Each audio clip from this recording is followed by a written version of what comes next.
This is your news tonight, the headlines. Shelling resumes in Mariupol after an attack on a maternity hospital left 3 dead, including a 6-year-old girl. The Red Cross warns of pure desperation where local people even attack each other for access to food. The Ukrainian and Russian foreign ministers meet in Turkey, but talks end without any progress, despite Ukrainian pleas for a ceasefire. Twitter launches a new private version of its platform to try and bypass Russian censorship about the war in Ukraine. And thousands of people are crossing the border into Ukraine to join the fight. Tonight we speak to Giuseppe from Italy as he embarks on a journey back to his birth country. Good evening, welcome to the program. I'm Per Bergfors Nyberg. We are 1 day after a children's and maternity hospital was attacked. Russian shelling has now resumed in Mariupol, forcing humanitarian convoys to abandon their missions. Sustained bombing from Russian forces has downed phone lines, internet and water supplies. The Red Cross reports residents are so desperate for food that some have even turned on each other. An airstrike on Wednesday destroyed a hospital in the southeastern city, killing 3 people, including 1 child. Ukraine's Foreign Minister Dmytro Kuleba described the situation in Mariupol as the most difficult in the country. 1,300 people are thought to have been killed there, and efforts are now underway to collect and bury the dead. Here's Jay Marcus. Food and medicines in, terrified civilians out. A convoy of vehicles has departed from Zaporizhia in southern Ukraine with humanitarian supplies destined for Mariupol. Local authorities have accused the Russian army of committing war crimes and claim 1,300 civilians have died here so far. With the infrastructure completely destroyed, mass grave burials are sadly the safest option.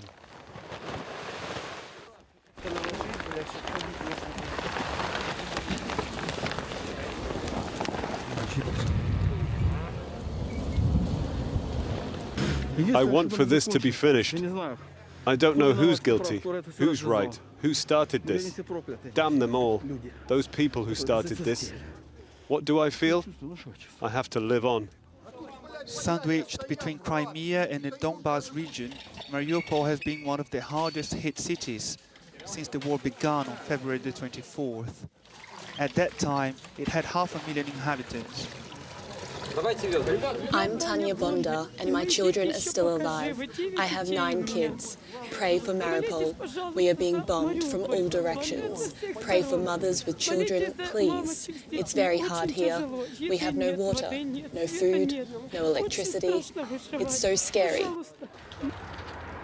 International condemnation following the shelling of the pediatric hospital has failed to secure a ceasefire for the safe evacuation of civilians. Jay Marcus, Euronews. No breakthrough has been made following high-level talks between the Ukrainian and Russian foreign ministers. It was their first meeting since Russia invaded Ukraine. Although no progress was made, the host, Turkey's foreign minister, insisted the talks were an important start. Russia's Sergei Lavrov said Moscow was still pursuing a Ukrainian surrender. He also claimed that local nationalists were sheltering in the maternity hospital in Mariupol, that it was bombed because of this. His counterpart, Dmytro Kuleba, demanded that Russia respect humanitarian corridors and reaffirmed his country's determination. My impression is that Russia is not in a position at this point to establish a ceasefire. They seek a surrender from Ukraine, but this is not what they are going to get.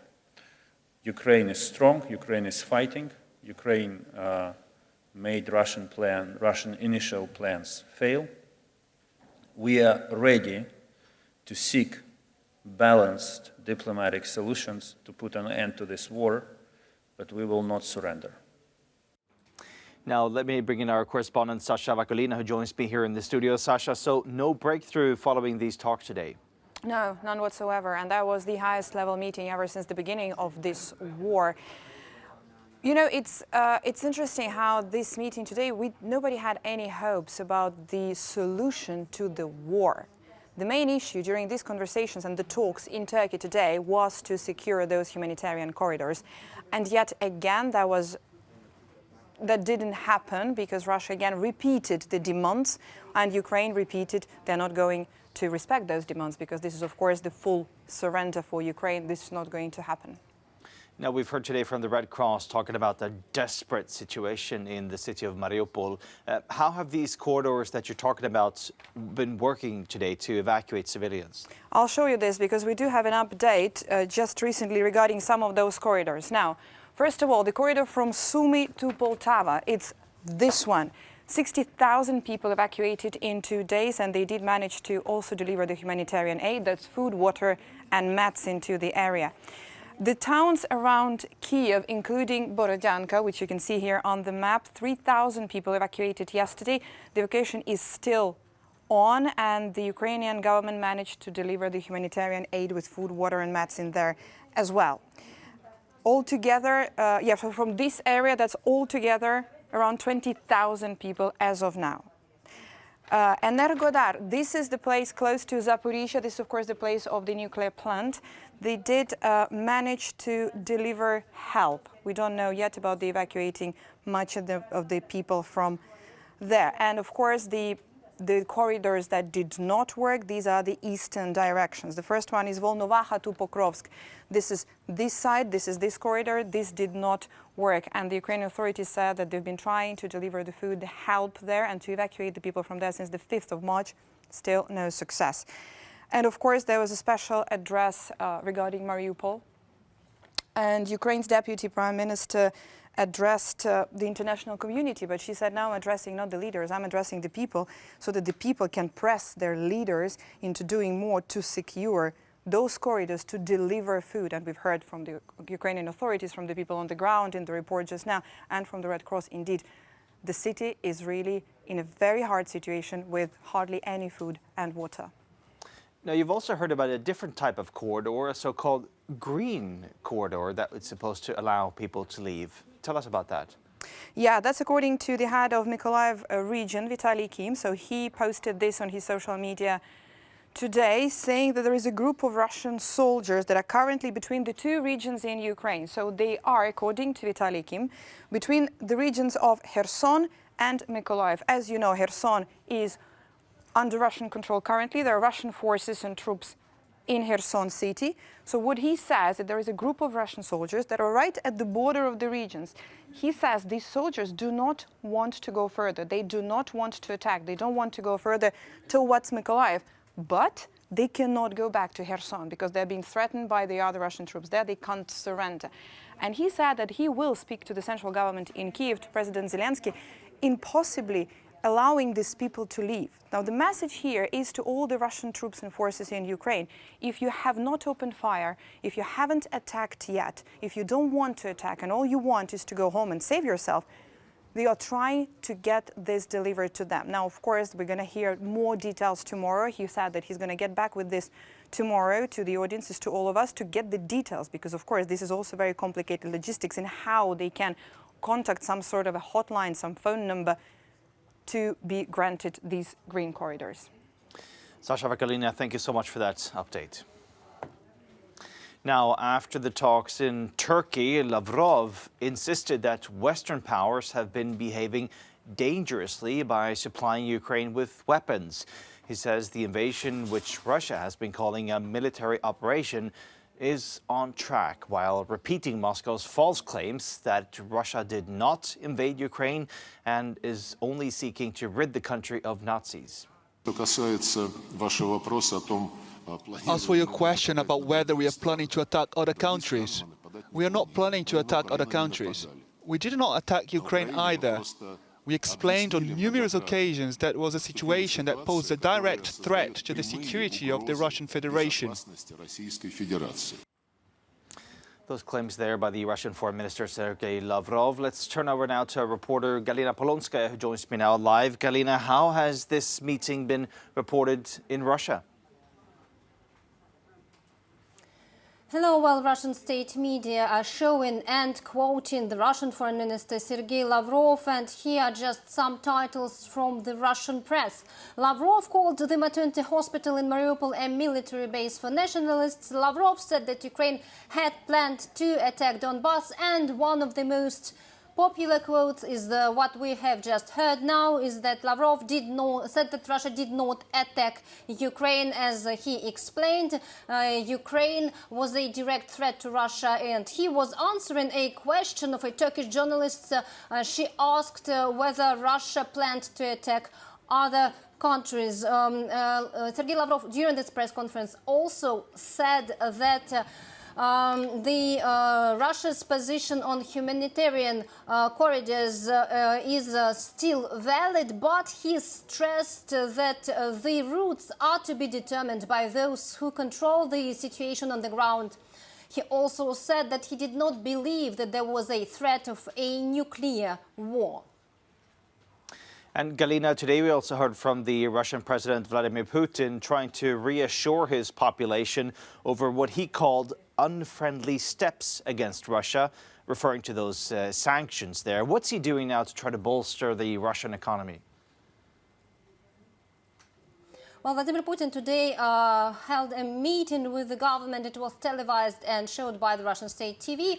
And actually, he gave the green light to nationalization of those foreign companies which are withdrawing from Russia. He demanded to act decisively and to introduce the external management. So he said that it should be organized legally, but this could actually open the path to seizing the property of those companies which are leaving Russia. Another important point which was underlined by the Russian president is that those sanctions that Russia is facing right now would have happened in any case. That was his global message. He said that they would have come sooner or later, that Russia now needs to replace all the goods and what it produces, everything that it imports by the Russian-made products. So this is the strategy. And once again, Vladimir Putin's press secretary called what has happened an economic war and said that it was useless to talk about any prices in Russia for the future at this point. Galina Polonska, thank you so much for that report. And coming up here on Euronews tonight, the EU is meeting at the Palace of Versailles, the site where the armistice was signed, ending World War I. Now they're discussing the war in Ukraine. We'll take you there just after the break. Welcome back to Euronews tonight. Now, we're on day 15 of Russia's invasion of Ukraine. NATO is continuing to advocate for sanctions and diplomacy. While peace talks in Turkey failed to prompt any major changes, Ukraine's foreign minister said Kyiv remains ready for further discussions. But is President Putin ready to listen? Well, joining me now live is Matthew Bryza, a senior fellow at the Atlantic Council and also a former White House official. Thank you so much there for joining us. You're in Turkey. Would you say that these talks that took place there in Turkey, were they doomed to fail from the start? Per, thanks so much for having me and for asking that insightful question. Yes, they were doomed to fail from the start because, as Ukrainian Foreign Minister Kuleba said, Foreign Minister Lavrov appeared to be empowered to do nothing but to stick to the talking points of President Putin that are for extreme demands that call for and ridiculously call for Ukraine to denazify and to demilitarize, and that Foreign Minister Lavrov refused to talk about what Kuleba came there to talk about, which was humanitarian assistance and humanitarian corridors. So, the Russian side wanted to press its maximal political goals, and the Ukrainian side wanted to work on the humanitarian problem. And so they were, what they wanted, their goals were incompatible even to begin the talks. And what underlies all that is that President Putin, he's using military force as a tool of diplomacy. Military force is a tool of diplomacy. It's not a question of force or talking at the negotiating table. Putin is using military force to shape political reality to Russia's advantage. It's a brutal tactic, but it's part of diplomacy. And he's not finished yet. As your reporting has so poignantly pointed out, Russia is bombing civilians and the maternity hospital in Mariupol, and there's a huge humanitarian crisis happening there. And Russia is using that brutality as a diplomatic tool. So, no, these talks are not doomed to create a breakthrough, but maybe the start of a process, because eventually President Putin is going to have to find a way to negotiate an end to this war, because war is a continuation of politics by other means. Matthew, I have to ask you, both the White House and we've also heard today from the UK Foreign Secretary voicing concern about Russia possibly preparing to use chemical weapons. What's your analysis of that? Yeah, it's terrifying. And the Russian claims that the United States has been funding Ukrainian development of biological weapons or chemical weapons is absurd. It's a canard. The program that the United States has funded for years in Ukraine and Russia, by the way, and all the former Soviet Union, including Azerbaijan, where I was ambassador, is one to prevent biological or chemical weapons from being seized by nefarious groups like terrorists, or as they decay, from causing harm to the local environment. Russia knows what these programs are. Russia has been a willing participant until recently in such programs. So the fact that Russia would issue such bald-faced lies about such a program suggests definitely to me that they're looking for some sort of a false flag operation that would justify them using chemical or biological weapons. And by the way, it's still not justified, even if Ukraine had been developing biological or chemical weapons, which it wasn't. That still wouldn't justify Russia using such weapons on the battlefield. All right, Matthew Bryza, thank you so much there for joining us here on Euronews Tonight. Now, French President Emmanuel Macron is hosting all 26 EU leaders in Versailles for a two-day summit. Originally planned to be an economic summit on growth, the agenda is now dominated by the war in Ukraine and its request to join the bloc. However, member states are divided on Kyiv's membership request, and union officials have warned that the accession process could take years as it requires unanimity from all EU nations. Now I'm joined by our correspondent Effie Kutsakusta, who's there in Versailles for us. Effie, what have you heard from the EU leaders as they headed into this meeting? Exactly. Actually, the leaders raised two of the most important issues and urgent issues right now. What is most urgent for the EU leaders is, of course, the energy issue. On the other side, we have also Kyiv's bid to join the European Union. And there, we heard the French President Emmanuel Macron ruling out any discussion about this right now, because, as he said, the EU cannot open this kind of debate or discussion with a country where there is a real war on its territory. And also we heard Mark Rutte, the Dutch Prime Minister, that, of course, we know that he's always very skeptical towards further EU enlargement, that he said that there is no fast-track process for EU membership. I spoke earlier to the Estonian Prime Minister, Kaja Kallas, here in Paris. She's more positive towards an EU candidacy for Ukraine, and she said that the Ukrainians literally are fighting for Europe, so we need to give them hope. But let's see what she had to say. We need to give Ukraine European perspective. We need to give Ukraine hope. They are literally fighting for Europe. So we should also give them tangible trajectory to, join our European family. And this is what we will debate as well. Of course, it doesn't happen overnight. I mean, there are steps on the way. We have done this, so we know very much from the practice. But I think Europe benefits from more prosperous, more stable, more rule of law-oriented Ukraine. Now, Effie, the meeting is happening as we speak. They're behind you. How united will those EU leaders be in their response? Today we're just expecting a common statement. Of course, this will show unity, and the leaders are expected to send a political message that Ukraine belongs to the European family. But as you said before, we've seen different perspectives and angles and views on how they will proceed with these requests. But also, although the leaders are still very tough and very united when it comes to sanctions against Russia and killing, actually, Russia's economy, we see that they have different different opinions, different views when it comes to the response on energy crisis and on a potential energy crisis.